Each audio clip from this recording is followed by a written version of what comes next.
Thank you so much for joining Yeah, us. so, Let's start from so let's I start was from thinking the that maybe Obasanjo was already in, and you don't want to take anybody again. a lot of people when I said you were coming, a lot of people were saying the first thing I saw some comments saying it's too late for anybody now at this point. There's no it's all about the three main candidates. What do you say to those people? Let's start from there. 49 Well, days. I'll say to them that it is late after people have voted. So, but until you vote, it's not late. Mm. And even on your way to the polling booth, if you discover that you're about to make a mistake, you will change your mind. I'm assuming that people are rooting to make a choice that answers to their need, that they are not going for the coronation of the Queen or the coronation of the King of England, in which you have no choice, you just have to attend. But you are going for the engagement of the services of the person who is coming to meet you where your needs are. And what do you need? You don't need more drama. You have enough drama in Nigeria. You need someone who is going to straighten your economy, who is going to manage your finances better, who is going to secure you, who is going to engage all these young people. Because the election will soon be over.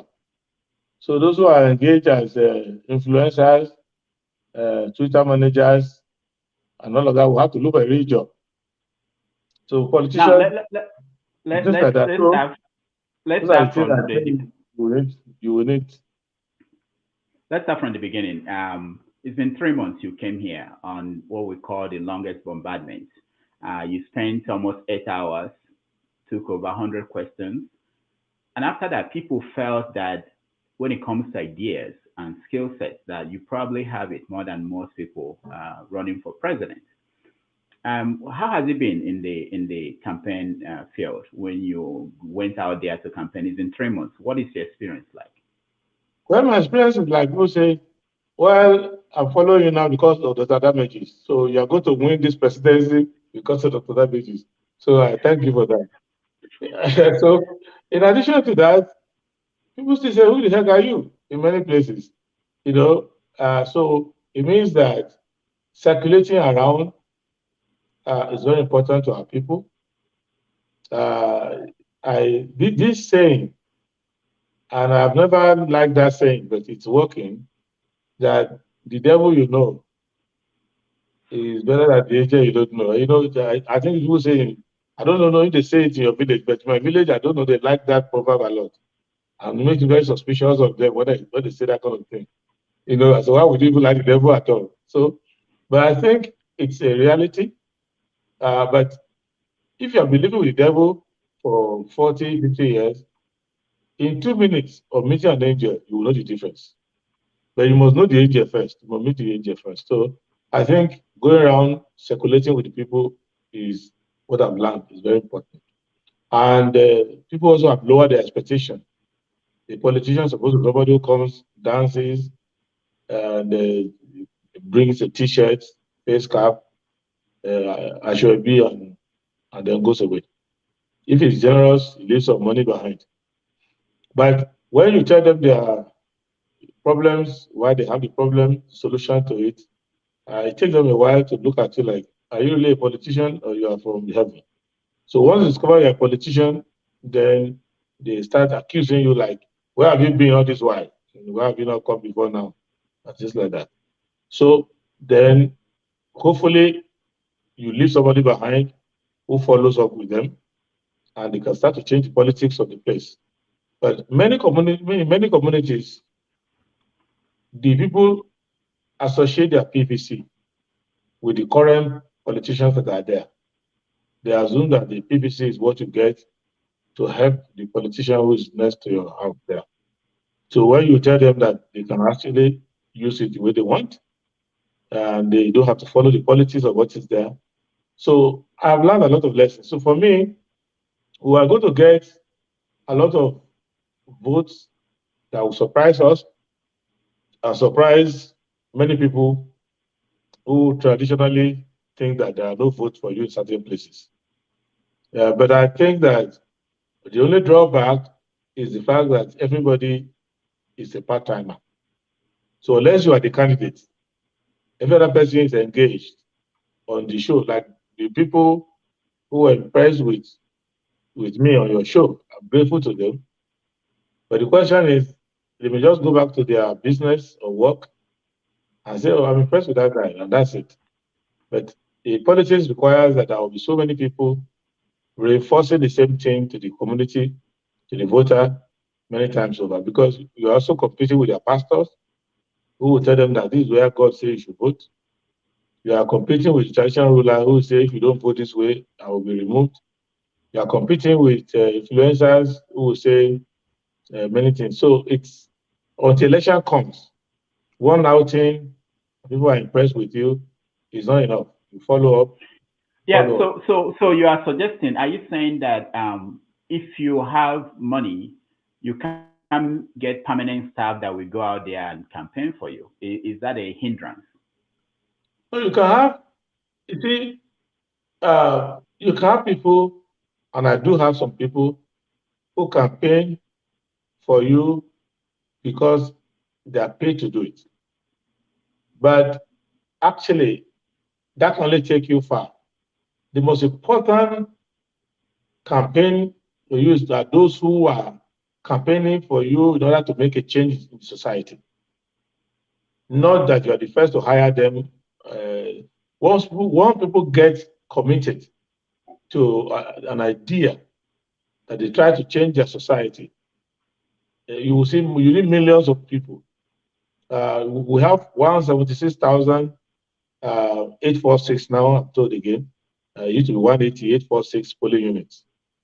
You need at least 10 people being active. So already you need about 1.8 million people permanently active for you.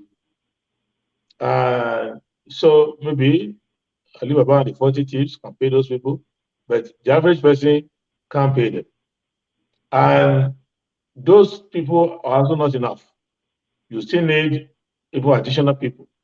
So what it means basically is that it cannot be that you are trying to make yourself president and you are hiring people and all of that. No, it has to be that there is a movement going on that try to change the country, and you are the mascot or symbol of Do that. you have that movement around you?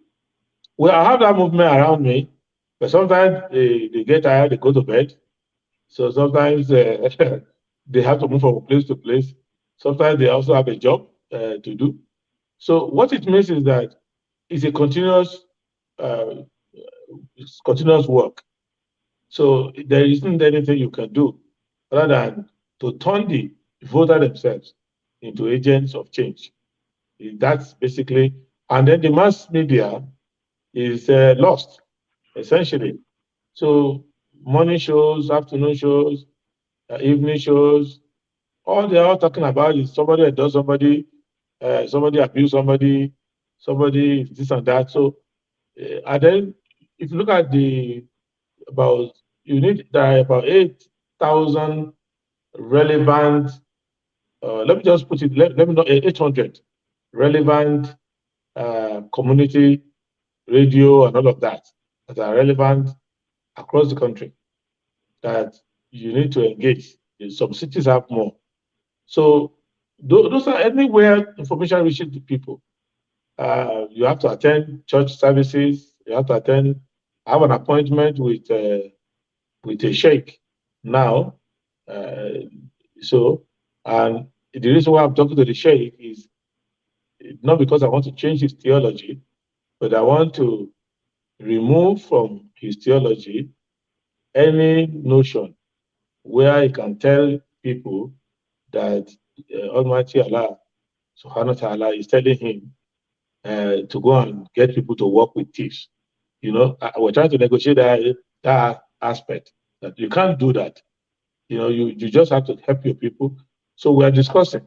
So not because of the fact that he has a PPC, but because he's having a program tomorrow, and hundreds of thousands of people are coming to listen to him.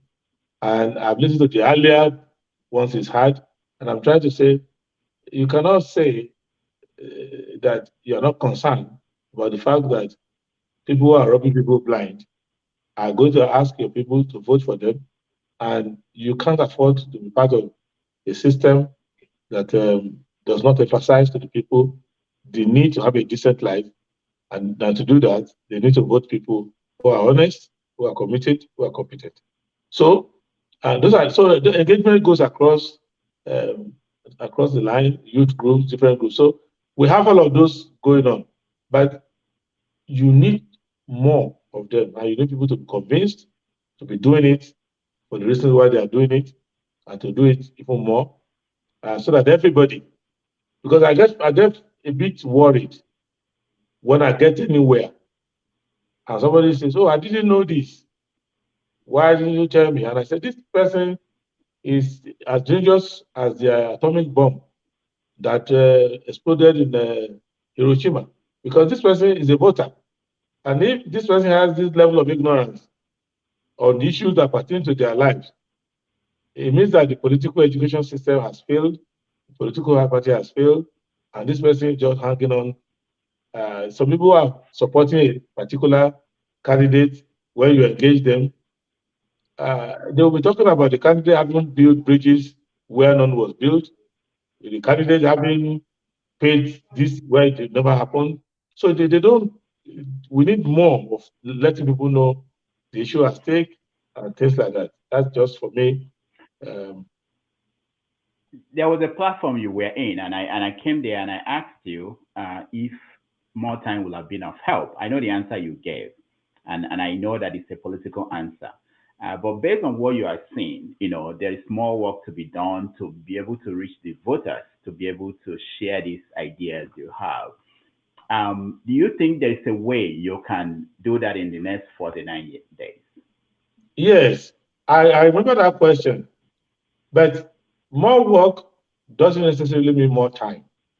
And I think that is the procrastination problem we have in African culture. More work can actually mean doing it better, doing it faster, and getting more people to do it. So I don't think that, and it's unrealistic to expect more time when we are bound by law. So when there's more work to be done and you want it to be done within limited time, it is wishful thinking to expect more time. I think it's more realistic to get more people involved, to tell people Okay, you okay. need to get I, involved, I you need to spend more time on it, and things like that. I understand that. Now, if you don't have more time, which we don't have, do you have the money? How are you getting the money to run the campaign? And also, yeah, answer the money question first. How are you getting the money to run your campaign? Okay, the first thing is this. I have made contribution to the campaign, and I've got contribution from different kinds of people, surprising contribution. What I eliminated, because it's my first time in politics, in running for office, what I eliminated the idea of people donating cash. I thought that the reporting system, the accountability to do things the way I would love it to be done around me. So the best thing to do is, if you are in Onitsha, why you love me so much, why send me money? You can go to Onitsha and do a billboard, put it there. If you have Aguata Town Union, you can do T-shirts of my name and circulate among your community there. I try to run away from people gathering money together and sending to me or to my campaign. I try to say, uh, because of the way I see a certain campaign, collecting money from sources which, if I was a regulator, I would be very concerned. Uh, Also collecting money from places where you have ethical issues. But if you go around Adamawa now, you will see that of all the 18 presidential candidates, we have the best billboards, very creative, very cinematic, playing around there. We have some now being installed in Yobe State. So these are coming from volunteers, young people coming out, community people coming out. I just thought that if you volunteer your effort, there are people who are volunteering to do work for me, which I will have had to pay for. So, like, to bring it home, I know you are doing this as your civic duty, but there are those who have your name, you're kind of rich, who thought themselves to influencer that need to be paid. So they will secretly collect 10 million somewhere and gather people together and say, we are trying to do interactive session with this candidate. Yours is clean and there's no condition attached and things like that. So I try to explore those ethical places. And because money is what money can buy. So why do you need to send me 10 million naira if you can volunteer to that volume by doing something in your community, by also putting publicity item and things like that, by hosting meeting on our behalf and things like that. So we've been dealing with in-kind contribution. So things like that.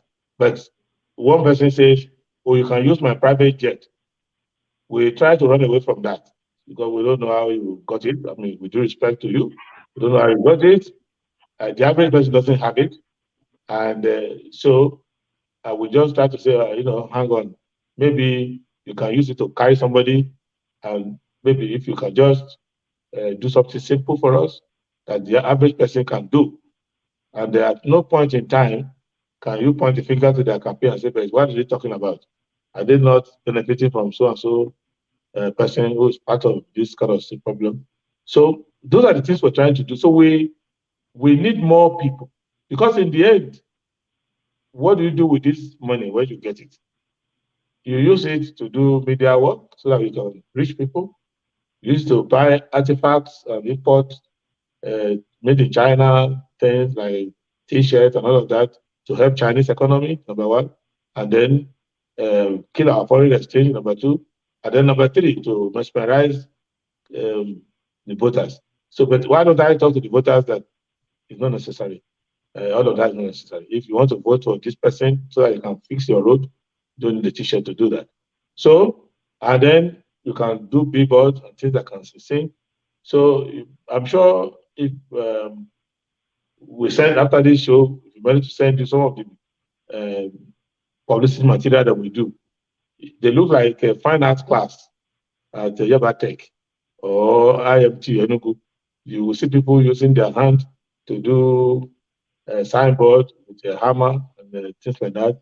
And things that when you are in the community, you get the message, but you don't get the feeling of extravagance that, okay, these people are being sponsored by some people uh, who have excess money somewhere and try to impose them on us. So those are the things. So we will need more of such. And if you see anybody who is doing SDP, adequate, and all of that, you can give them assistance in any form. There are people who have hotels who say you can use my hotel to hold meetings. Somebody was telling me he was holding a meeting in, I think, Ebonyi State, and said, and on the cross river. I said, a certain hotel allows us to. And I was once in Enugu to attend the CCM, Christian Council of Nigeria. And I was in a hotel and we had lodged in the hotel. And the manager of the hotel came down, saw me and said, oh, you are the guy? I didn't know. Okay, no, no, no, no, no, no. Just leave him, leave him, leave him, leave him. I support you. And anytime you are in this area, make sure you come and stay with us at no charges. The only effect of that is that when I go to Enugu, I don't always tell him so that I don't continue to use it free all the time. We use it sometimes, we go elsewhere sometimes, so that we don't impose too much on him. But those are the things which I think if we collectivize our participation in politics. Because what I'm trying to do, I'm trying to lay a foundation for politics where somebody who is a classroom teacher teaching chemistry in Okunonu, in Enugu, can have an inspiration and say, I want to be governor of Enugu State or I want to be president of Nigeria. And nobody will ask him, where have you paid this ton of money? He can easily just come out. And the PTA in his school system will say, oh, this man is a great man. And then they start volunteering. And then people in the community, I think that is what's going to save our politics in the final analysis. What's going to save our politics to give courage to ordinary people to come out and fare very well. It used to happen in this country. Even in First Republic, it even happened recently with Shekarau in Kano, who was just an educationist, frustrated in one corner there. And people said, oh, we need to rise against Kwakwaso and all these people. And they brought him out. And for example, now we're going to Kano on Wednesday, it was supposed to be tomorrow, now it's Wednesday, to do our rally. Just take note of all the rallies done by PDP, APC, all of them, and come and see the one we are doing. You will know the difference between the one done by... What's the difference? Can you tell us the difference where you've been The to? difference is that many of them are involved in human trafficking. What do you mean by that? So they carry buses, go place, looking for people who are trafficking them from one place to the other to show up their membership. But you will see the one in which people come out voluntarily on their own, coming to participate in it. You will see the one we did in Ogumosho. You would see the 8 hours of people trekking, joining the movement. I was there. We walked 27 kilometers all around the place. So you will see that where the thing has caught up, the people genuinely do it. And if you can scale that up across many parts of the country, you will get the result. But if anybody, whether you are running for president or you're just catching fun, if you have enough money and pay people to come out, they will come out and you get enough crowd for 2 hours. When your money expires, you start misbehaving. But okay, hold on, Prince. Let me play this and get your take on it.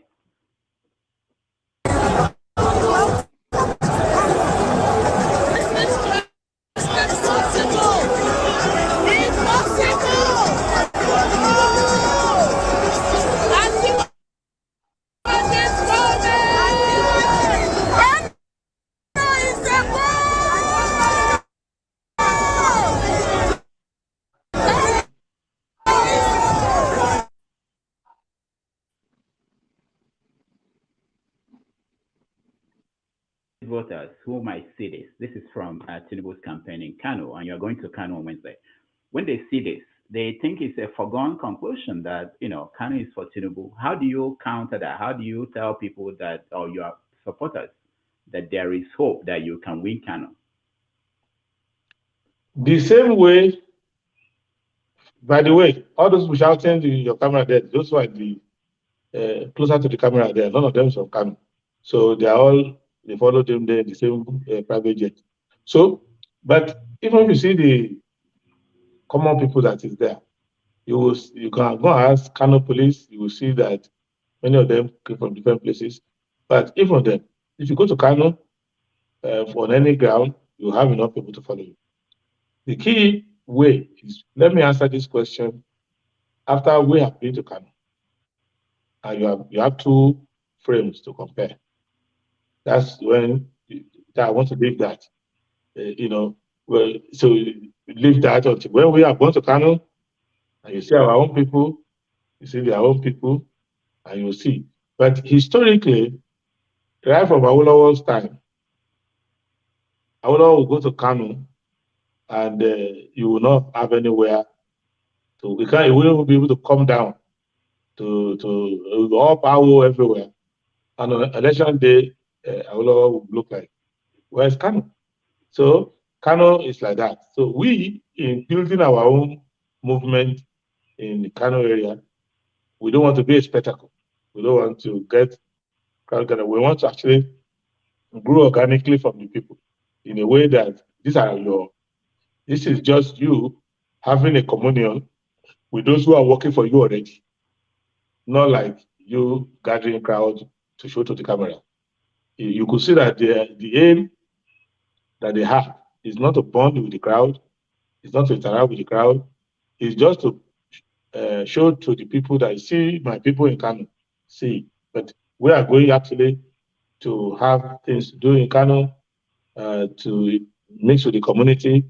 Uh, Tomorrow is my birthday. I'm going to blend with the community there Oh, and happy do. birthday to you. Oh, thank you. Now, we are also planning how to do the election, how to win it, how to get our people working together.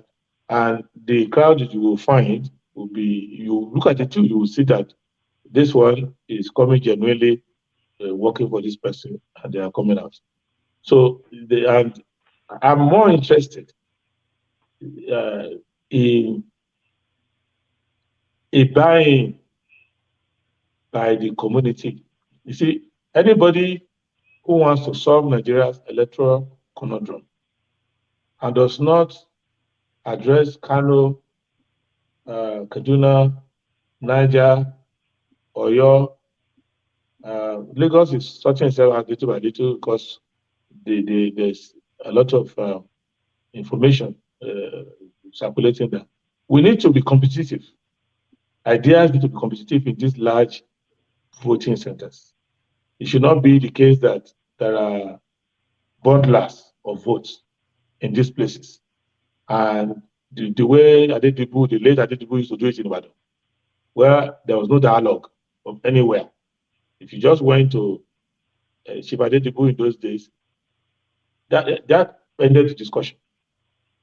And it was like that in Kwara when the late Oloye was there, Chief Olusola Saraki.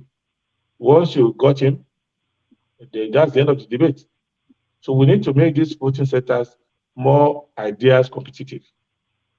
So you Mm. cannot say, for example, now, if I got one person in Anambra, I've got Anambra State. You're wasting your time. You have to negotiate with every voting block, tell them what you're doing. So we want to make it like that. And that is Now, what we are trying to now, do. yeah. Also, the other way, I want to know what you think about endorsements. So we know that last week this week we've been dealing with the endorsement of Peter Obi by Olusegun Obasanjo, former president. There have been several reactions, and there was endorsement by Edwin Clark and people like that. Are you seeking endorsements? Have you gotten endorsements from people? Is that necessary for your campaign?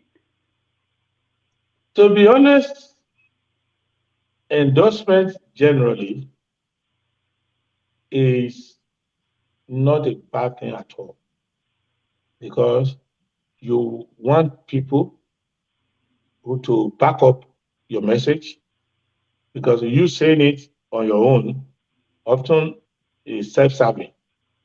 You could say, I'm good, I will do this for you, I'll do that for you.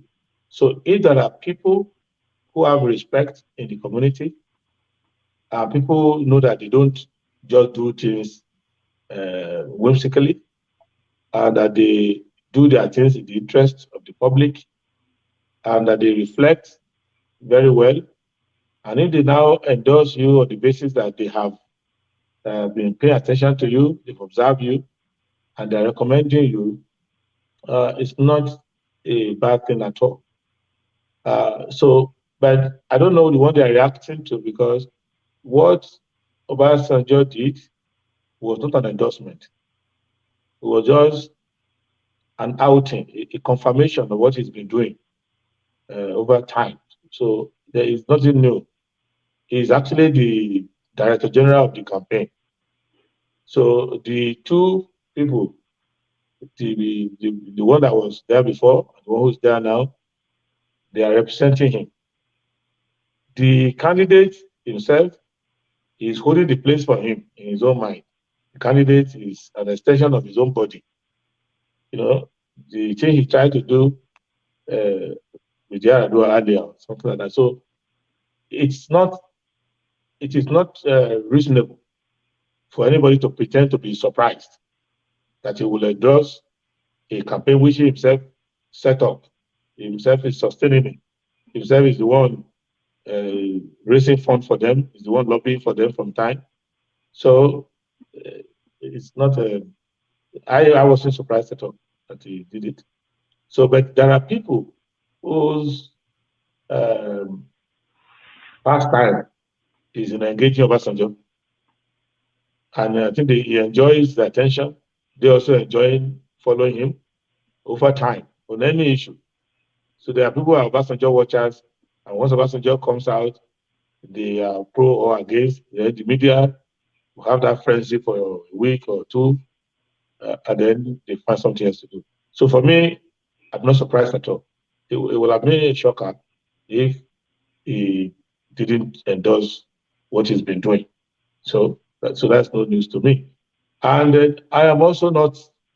I have not gone to seek his endorsement. He has invited me by himself. We've spoken. We've exchanged ideas. Like I'm exchanging ideas with you now. And this is not the first time I'm exchanging ideas with him. And history shows that the things about which we agree in this country is very narrow. The majority of things, in Nigeria, in the mind of Obasanjo, is not the Nigeria that I see. So we disagree about the idea of what Nigeria is about, the way forward for the country, with the kind of government we should run, and so many other things. How leadership should be raised in Nigeria, and what to do, the kind of republic we should have. So we fundamentally disagree. But that disagreement does not remove from me the respect I have for his age or the respect I have for his experience in government, which is the result of what we are seeing now all around us. So, and I also respect his right, but I never woke up one day assuming that Obasanjo and I will be on the same side of politics. Not at all. But I always know that for as long as God preserves his life, which I pray should be long and long and long, he would always interfere in politics. He will always intervene. He will always carry one project or the other. He will always express his view on diverse subjects. In the end, I don't have to agree with him. And there are other people who I talk to as stakeholders, uh, not because I want their endorsement, but if you are a fire investigator and you come to a scene of a very big fire, you will talk to the homeowner. What happened? Where were you when the fire happened? The arsonist that the police has arrested and is in handcuff and said this person set the house on fire. You will also talk to the person. Are you the one who set the house on fire?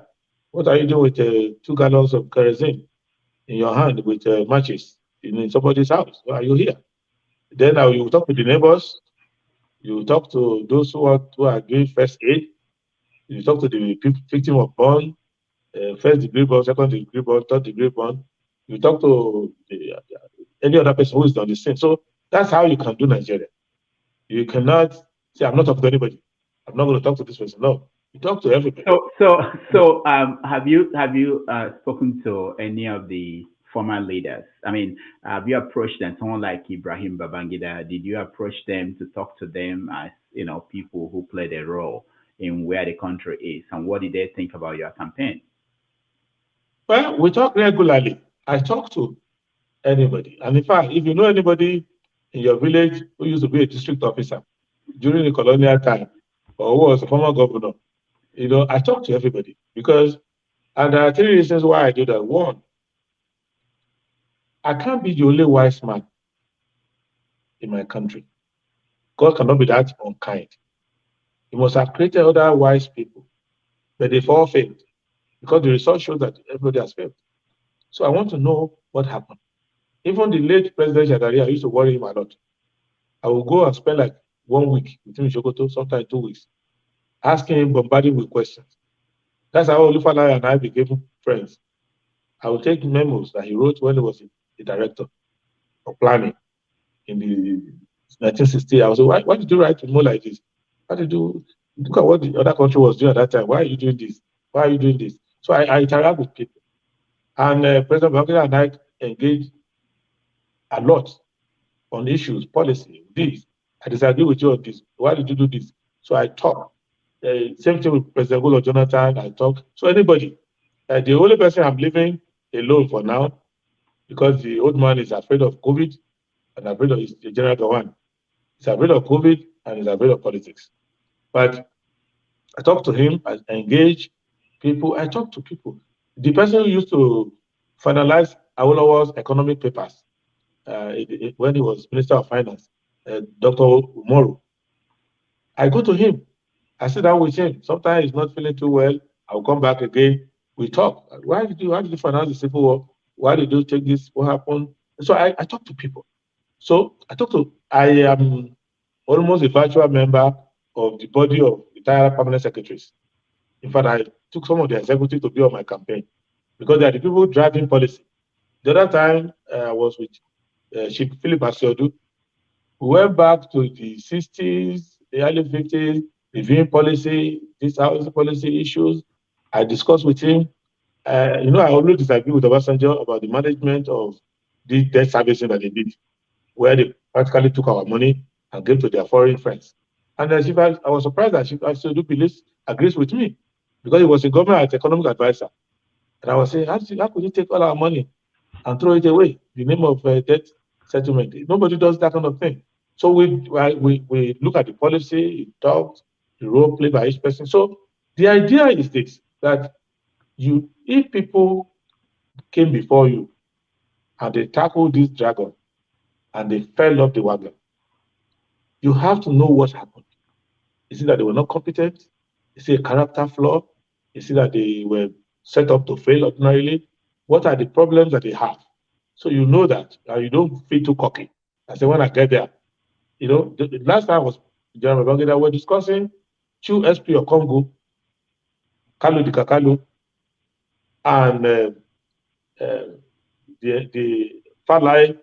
In fact, I spoke to Falai earlier and raised the issue with him, and he spoke to General Babangida, they raised the issue.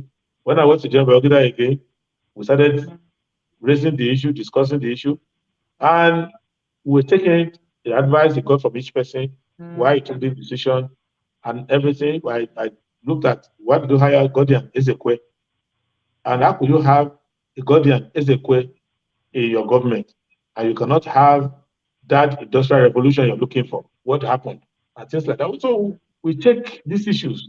So that's my level of engagement. I don't go to you and say, endorse me, assist me. No, I talk in terms of, so on their own, they can say, oh, wow, you're taking time to study this thing. So you have this new thought. Oh, okay, I think you would do well in this area. I discussed fuel subsidy. Last time I was general with President Goodluck Jonathan. We discussed this issue of subsidy because he's the chairman, chief celebrant of subsidy. It was under him the thing went ballistic. So, and I sat down with him and I got a lot of insight from him. And he gave me advice on how I'm going to kill it, exactly what I need to do. And so when people telling me policy, this and that, I spoke to the man who signed the most of it. And he's telling me, don't do what I did. This is exactly, you are right. Your analysis of it is right. So just go with your gut and do exactly what you want to do. So those are the things that's my own kind of engagement. I don't carry people and say, come on. No. If I meet anybody anywhere, there was time I went for a meeting and I discovered that this was the person who was leading the fighter pilots when we were fighting in Liberia. And I've abandoned every other person there. I went to engage him to say, hey, Vice Marshal, come and tell me. So I brought some maps out. I said, look at what we were doing in the forest of the Mano region. See how thick this forest. You were able to get all these Chancellor men under this heavy canopy. Why is it that in our so-called Sambisa forest, all this around here, Binigwari, all these places, we can't get terrorists under shrubs? And he was able to explain to me what the Air Force is doing wrong, why they're not interested in it. He's surprised, he's embarrassed by it. Our analysis is correct. Where disagree with me, he said it. So this is the kind of thing that you want to do. That's one. Second is that you also want to ensure that you get a lot of advice from people, not only those who have done things right, also those who have done things wrong. They will say, this is where we got it wrong. This is the policy content. You also get additional uh, um, information behind the scene. Like some people keep their memo. When this was happening, I wrote this memo. Go and study this memo. You will see my position on it. People don't understand me. They look at my memo. You study that. Then three, a lot of people symbolize a lot of things in society. You need one of my most beautiful engagement was with um, Chief Emeka Anyaoku, because I've always been intrigued about Emeka Anyaoku, who is, you don't know whether he's an Englishman or he's a Nigerian. So it's kind of hybrid between what you will be if you are an Englishman and you happen to have some Nigerian ancestry with it. And if Nigeria was going to get it right with our relationship with the British, Anyaoku should have gotten it right for us. And I kept asking the question. You were in the Commonwealth, you came back, you served Shagari, you went back, you were there when you were even Secretary General, when Nigeria was expelled from Commonwealth, suspended. What are we getting wrong in our diplomacy? We would discuss, and you can go and ask him what he thinks of me. But we came out with some understanding as to why we are the most English loving but least beneficial of all the British colonies. And I understand why. And the kind of quality of the elite with, who has engaged the court of St. James, and why we can't get anything out of it up to now. So those are the things that take me to these places. I am not particularly enamored with the idea of endorsing me. I don't know if but it's not a bad thing if on their own they go and endorse somebody. But I'm looking for a way to make my leadership of the country to avoid all these pitfalls, to run a government that's quite knowledgeable and give Nigerians a direction that avoids many of these problems that we're having now. And you also know that when you talk, when you pitch a policy point, it's because you've taken a comprehensive overview of what we've done so far, and you want to get it right. That's just for me, my engagement. So, Obasanjo, we discuss policing issue because essentially they destroyed the police. So I discussed with him. If you look at it, was in style had some of the best policemen, MD Yusuf, and not the rest of them. And the dynamics between the role that the police is playing, the role the army is playing. So I was able to see all these dynamics and see so many of the root causes of why we have bad policing today, and how I can protect the police as a civilian president, while at the same time preserving the armed forces and letting them play their role to kind of rebalance that relationship where if anything happens in the country and the police want to speak, the armed forces will wait first, let the police speak, and let police deal with it. If they can't, then they can say, okay, can we back you up in this area? So those are the things that I see. I don't see the fanfare that comes with it.